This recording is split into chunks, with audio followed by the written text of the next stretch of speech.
मैं दूर हो मजबूर हो ऐ सैयद आलम, मैं दूर हो मजबूर हो ऐ सैयद आलम।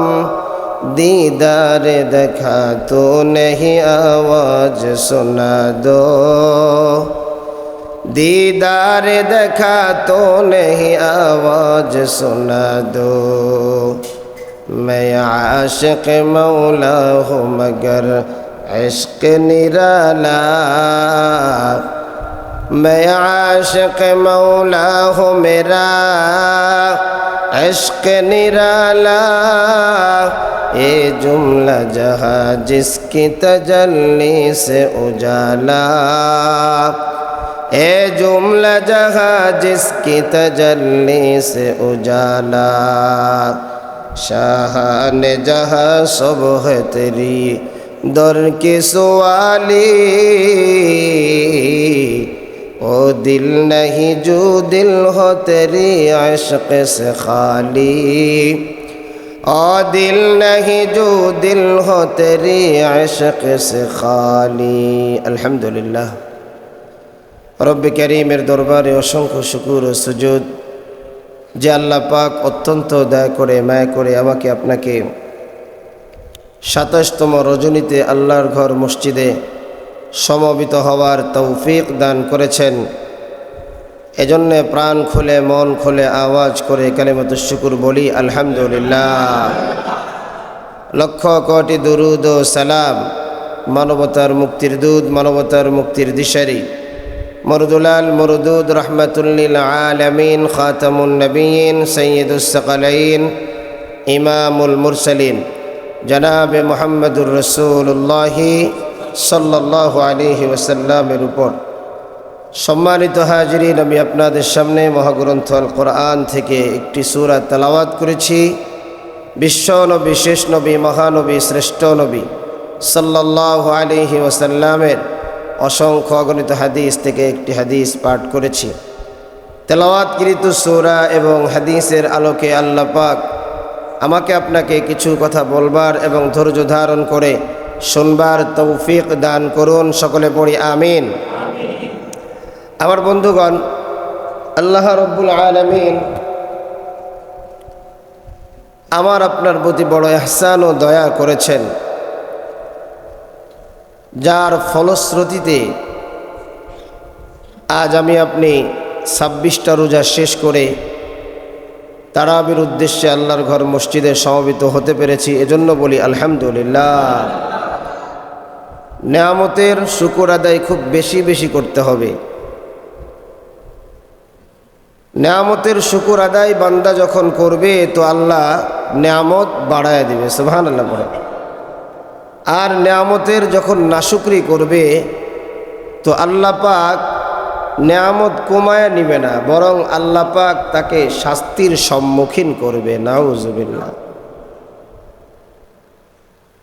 তো এই জন্য খুব বেশি বেশি শুকরিয়া আদায় করতে হবে। এই যে রমজান মাস দেখেন, ডানে বামে কত মানুষের মরণ হয়ে যায়। বুড়া, জুয়ান, কিশোর, শিশু, সমস্ত শ্রেণীর মানুষের মরণ হচ্ছে। আল্লাহ পাক আমাকে আপনাকে হায়াতে বাঁচায় রাখছে, এজন্য সুবহানাল্লাহ বলে। আবার রমজান তো পাইলাম, প্রথম 10 গেল, দ্বিতীয় 10 গেল, আমরা এবার শেষ দশকে আছি। অর্থাৎ নাজাতের যেই সময়টা, সেই সময়ের ভিতরে আমি আপনি আছি। আজকের রাত চলে গেলে আর 2টা অথবা 3টা রাত আমরা পাব। সবে কদর সম্ভাবনার একটা রাত আমরা পাব। আমার আপনার আমলের অবস্থাটা কি? আমি আপনি কি পরিমাণ আমল করেছি? আমলের খাজানা কতটুকু আমি আপনি গুছাইছি? আমরা দুনিয়ার এক জায়গা থেকে আরেক জায়গায় সফর করতে হলে কত কিছুর প্রয়োজন হয়। নতুন নতুন বিছানার প্রয়োজন হয়, নতুন নতুন জামার প্রয়োজন হয়, খাওয়া দাওয়ার জন্য প্রচুর পরিমাণ অর্থকড়ি সাথে নিয়ে যাওয়া লাগে, সাথে নেয় ব্যাংক ব্যালেন্সের সিস্টেম আছে, সেই মাধ্যমে নেওয়া হয়। তো পরকালে আমি আপনি চলে যাব, আমি আপনি ইচ্ছা করলেও এই দুনিয়াতে থাকতে পারবো না, চলে যাইতেই হবে। মনে চাইলেও যাইতে হবে, মনে না চাইলেও যাইতে হবে, কেউ থাকতে পারবো না। আজকে গতকালকেই তো পরশুদিন একজন প্রতিদিন 2-3 জন মুরব্বী এরকম বলে, হুজুর এই রমজানেই মনে হয় এই আল্লাহ রাখছে, আগামী রমজান মনে হয় আর পাবো না। মানুষের ভিতরে কি একটা পিপাসা, রমজানে ইবাদতের পিপাসা। সুবহানাল্লাহ পড়েন না। নবীজি সাল্লাল্লাহু আলাইহি ওয়াসাল্লাম শেষ দশক আসলে হাদিসের ইবারত এরকম আসছে যে মাজায় গামছা বেঁধে ইবাদতে মগ্ন হয়ে যাইতেন। সুবহানাল্লাহ পড়েন। আসলে মাজায় গামছা বাঁধা না, এর দ্বারা উদ্দেশ্য হলো সর্বশক্তি দিয়ে ইবাদত করতেন। সুবহানাল্লাহ। মাজায় গামছা বাঁধা মানে কি? যখন দেখবেন মানুষ মারামারি করে, আছে না, দৌড় দেয়, দৌড় দেওয়ার আগে লুঙ্গিটার নিচে একটা গামছাটা টাইট দেয় যে শক্তি মোটামুটি আইটা নিলাম, তাই না ভাই? তো বিশ্বনবী সাল্লাল্লাহু আলাইহি ওয়াসাল্লাম তো হাদিসের ইবারতে এভাবে আসছে যে মাজায় গামছা বেঁধে ইবাদতে নেমে যাইতেন। সুবহানাল্লাহি ওয়া বিহামদিহি। আম্মা জান আয়েশা সিদ্দিকা রাদিয়াল্লাহু তাআলা আনহা বলেন, আল্লাহর নবী বিশ্ব নবী রাহমাতুল লিল আলামিন শেষ দশকে ইবাদতটা এমন ছিল, নবী রাত্রে দাঁড়ায়া দাঁড়ায়া নামাজ আদায় করতেন। আম্মাজান ঘুমের মধ্যে নবীর শরীরে হাত দিয়ে দেখতেন নবী জীবিত আছে না মারা গেছে। আল্লাহু আকবার। আরেক হাদিসের বর্ণনার ভিতরে আসছে নবীজি দাঁড়ায়া নামাজের ভিতরে দাঁড়ায়া দাঁড়ায়া পা মুবারক দুইটা ফুলায়া ফেলতেন। যেই নবী মাসুম, যেই নবীর কোনো গুনাহ নাই, ওই নবী নামাজের ভিতরে রাতটা কাটায় দিতেন।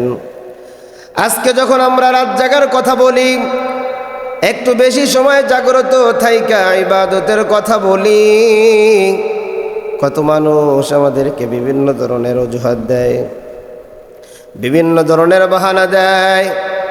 একটু রাত বেশি যদি জায়গা থাকি ফজরের নামাজে শরীক হইতে পারবো না, অথচ এই যুবকটা শত শত রাত গান বাড্ডা গান আড্ডা ইত্যাদিতে কাটায় দিছে, কোনোদিন তার এই কথাটা আসে নাই।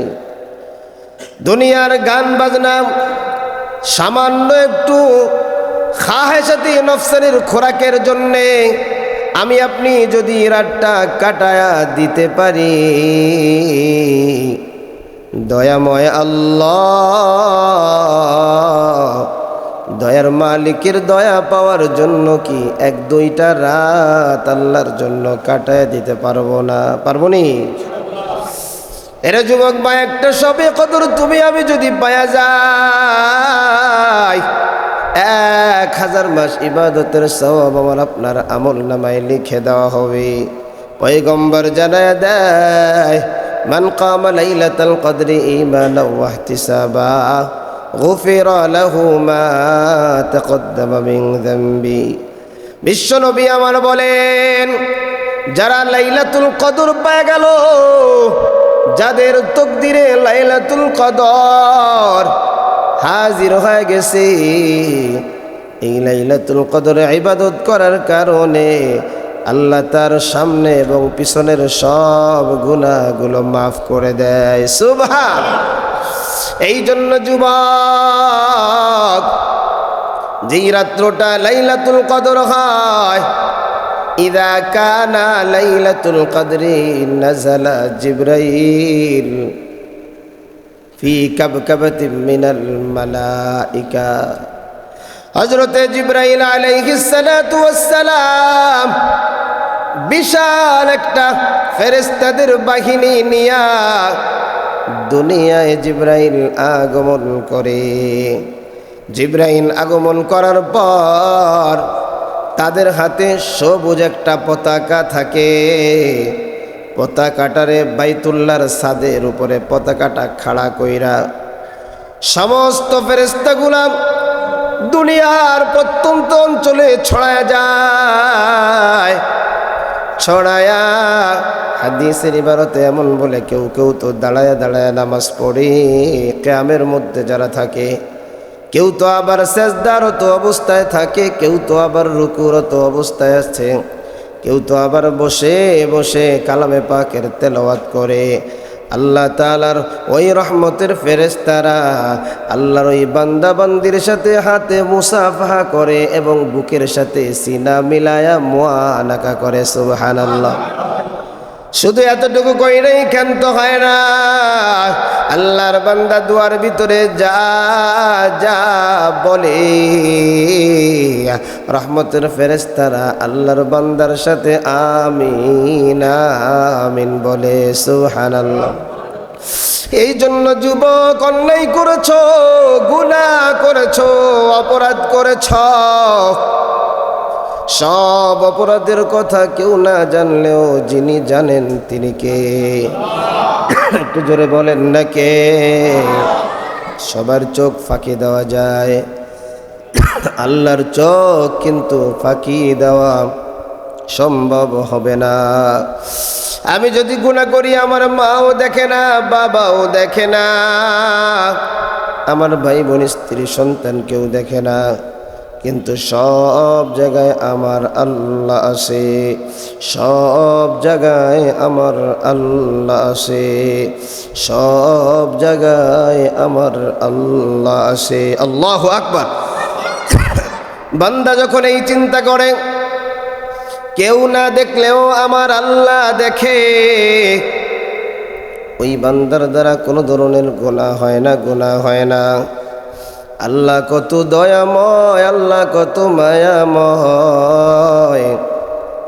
আল্লাহ তো বান্দাকে ক্ষমা করার বাহানা খুঁজে। সন্তান দুনিয়ার জমিনে বেয়াদবি করে, মা এর পরেও চায়, বাবা এর পরেও চায়, দেখি আমার সন্তানটা কোনো ক্রমেই আমার মন মতো চলে কিনা। দুইটা কথা অমান্য করেছে, এরপরে দেখা যায় একটা কথা যখন সন্তান শুনে, সন্তান রে মা বুকের সাথে জড়ায় ধইরা বলে, তোমাকে আমি মারি আর যাই করি তোমাকে দূরে ঠেলে দেওয়ার জন্য নয়। তুমি অন্যায় করো, আমি মা, আমি বাবা তোমাকে একটু শাসন করি যাতে আর কোনোদিন এই অন্যায়গুলো করবা না। আল্লাহ বান্দার প্রতি রাগ হয়ে যায়। বান্দা যখন গুনাহ না কইরা আল্লাহর কাছে যখন ক্ষমা না চায়, গুনাহ কইরা যখন আল্লাহর কাছে ক্ষমা না চায়, বান্দার প্রতিও আল্লাহ রাগ হয়ে যায়। আল্লাহ কত দয়ালু, আল্লাহ কত মায়াময়, আল্লাহর দয়ার কোনো সীমানা নাই। এর যুবক, এই রমজান মাসে অনেক মানুষ কিন্তু কালো পর্দা, হলুদ পর্দা, লাল পর্দার ভিতরে বৈশা ও দিনের বেলা আহার করে, পান সিগারেট বিড়ি খায়। আপনাদের কাছে কি মনে হয় এদেরকে গলা চিপে ধরার ক্ষমতা আল্লাহর আছে না নাই? জোরে জোরে জোরে। এদের গলা চিপে ধরার ক্ষমতা আল্লাহর আছে। আল্লাহর গজবের ফেরেশতারা হাজির হয়ে যায় গজব নিয়া, আল্লাহর এই বান্দাটারে জীবনের তরে শেষ করে দিবে। আল্লাহ এমন সময় ডাক দিয়া কয়, রহমতের ফেরেশতা দেখ, ওই কালা পর্দার ভিতরে আমার গজবের ফেরেশতারা হাজির, তাড়াতাড়ি যা, আমার গজব আর বান্দার মধ্যে একটা পার্টিশন হয়ে তুই দাঁড়ায় যা। আল্লাহু আকবার। রহমতের ফেরেশতা আল্লাহর রহমত নিয়ে হাজির,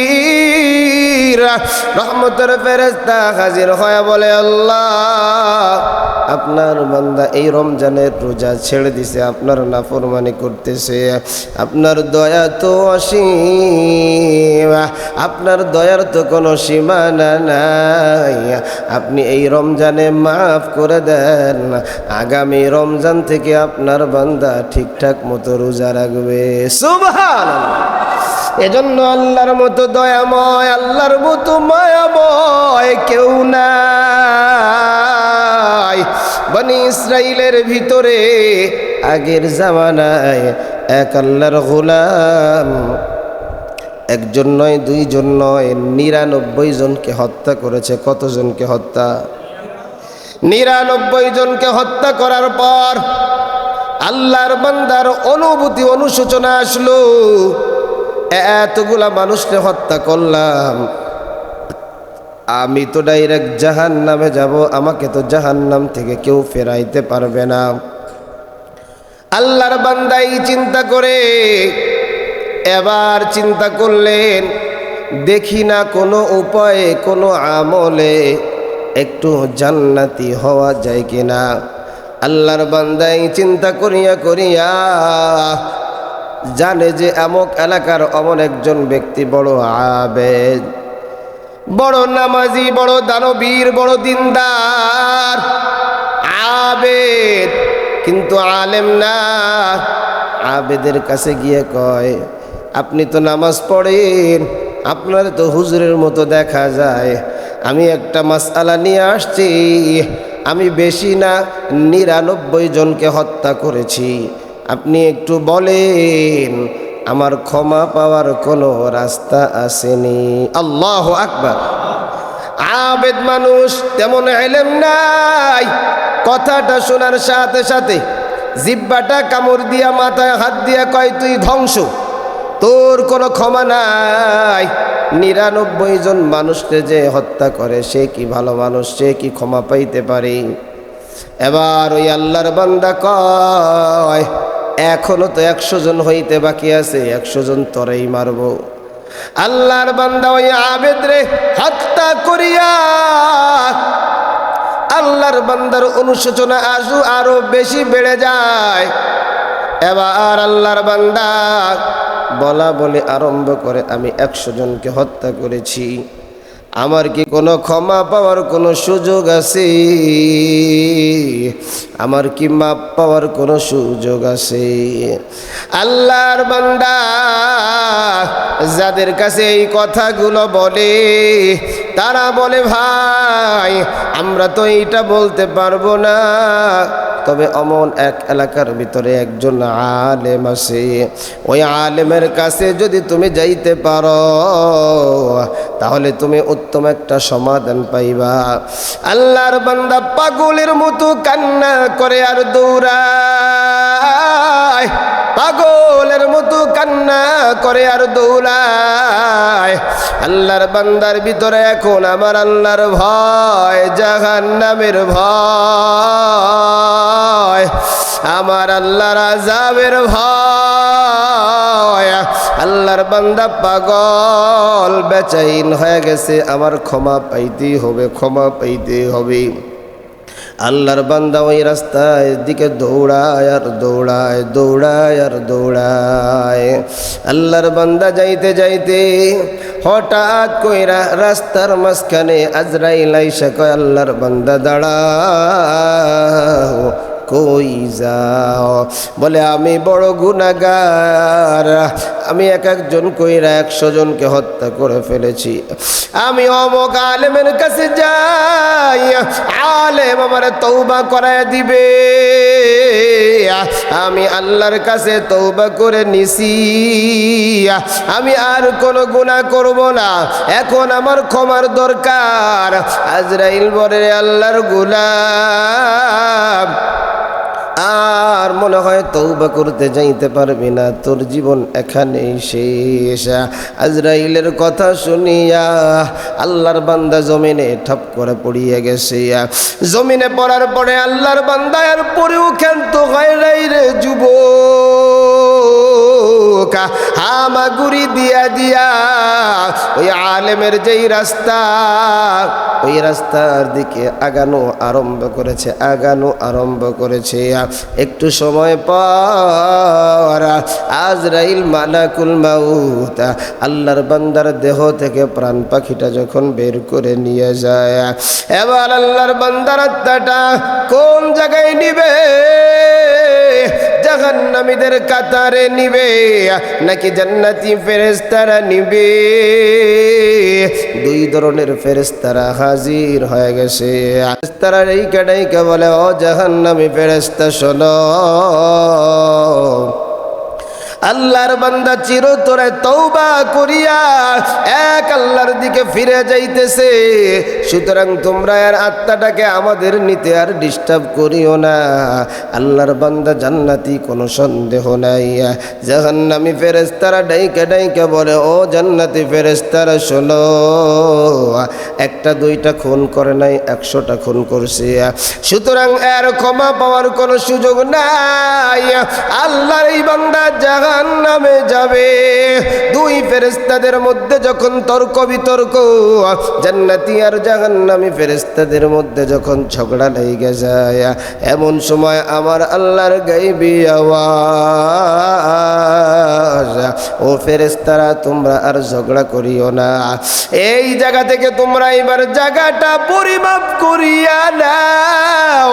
আল্লাহর বান্দা যেই জায়গায় আছে, এই জায়গা থেকে যদি আলেমের বাড়ি কাছে হয়, আল্লাহর বান্দা জান্নাতি। আর এই জায়গা থেকে যদি তার নিজের বাড়িটা কাছে হয়, আল্লাহর বান্দা জাহান্নামী। ওই জায়গা দুইটা পরিমাপ কইরা দেখা যায়, আল্লাহর বান্দা যতটুকু হামাগুড়ি দিয়ে আগাইছিল, ওই জায়গাটুকু অতিরিক্ত হয়েছে। ওই জায়গাটুকু আলেমের বাড়ির কাছাকাছি। আল্লাহ বলে, আর আমার বান্দারে জাহান্নামে দিও না। আমার বান্দাটার আত্মাটাকে জান্নাতের আনিয়া আমার বান্দাকে তোমরা জান্নাতের মেহমান বানায়া দাও। সুবহানাল্লাহ। এই জন্য যুবক, এখনো আমার আপনার মধ্যে, আমার আপনার দেহের মধ্যে প্রাণ আছে, মানে এখনো ক্ষমা চাওয়ার সুযোগ আছে। এই রাতগুলা বড় দামি মনে কইরা এই রাতগুলা একটু ক্ষমা চাইব। ক্ষমা চাওয়ার জন্য কয়েকটা শর্ত। 1 নাম্বার হলো, যেই গুনাহগুলো করেছেন সেই গুনার ব্যাপারে অনুতপ্ত হওয়া। 1 নাম্বার অনুতপ্ত হব। 2 নাম্বার এখন থেকে ওই গুনাহগুলোকে বন্ধ করে দিব, ওই গুনাহ আর করব না। 3 নাম্বার, গুনাহের সম্পৃক্ততা যদি বান্দার সাথে হয়, বান্দার হকগুলো আমরা দিয়ে দিব। আর যদি আল্লাহর সাথে হয়, আল্লাহর কাছে বেশি বেশি করে ইস্তিগফার করব, বেশি বেশি করে তওবা করব। এই রাত বড় দামি রাত। এই সবে কদরের রাতগুলো বড় দামি রাত। অল্প অল্প আমল যদিও করে না, আমলটা যদি নির্ভেজাল হয়, তাহলে আমি আপনি আল্লাহর কাছে দামি হয়ে যাব। জানি না আপনি আমি আর কয়টা দিন বাঁচি, জানি না আমি আপনি আর কয়টা রাত দুনিয়ায় থাকি। এই অল্প সময় মনে কইরা জীবনের প্রত্যেকটা ক্ষেত্রকে জীবনের শেষ সময় মনে কইরা, জীবনের আখিরি সময় মনে কইরা ইবাদতটা এমনভাবে করবে না, তওবাগুলা এমনভাবে করবে না যে এই জীবনের পরে, এই কাজের পরে আর আমার দ্বিতীয় কাজ করার কোনো সুযোগ থাকবে না। এই জন্য এই রাত্রগুলাতে বেশি বেশি করে আমরা এরকমভাবে নফল নামাজ পড়ব, আমরা একটু কোরআন তেলাওয়াত করব, আমরা বেশি বেশি করে সালাতুত তাসবিহের নামাজ আদায় করব। সালাতুত তাসবিহের নামাজ বড় দামি নামাজ। নিজে যদি না পারেন শিখে শিখে এই নামাজটা আদায় করবে না। আর বেশি বেশি করে ক্ষমা চাইবে না। নাজাতের 10 দিন চলতেছে, আল্লাহ পাক ক্ষমা দেওয়ার জন্য বান্দার জন্য প্রস্তুত। আল্লাহ বলে, বান্দা তুমি ক্ষমা চাও, আল্লাহ বলে আমি তোমারে ক্ষমা কইরা দিব। এই জন্য আল্লাহকে রাজি করার জন্যে নিজের জীবনের সব গুনাহ থেকে আল্লাহর কাছে তওবা করতে সবাই রাজি আছি তো ইনশাআল্লাহ? সবাই রাজি আছি তো ইনশাআল্লাহ?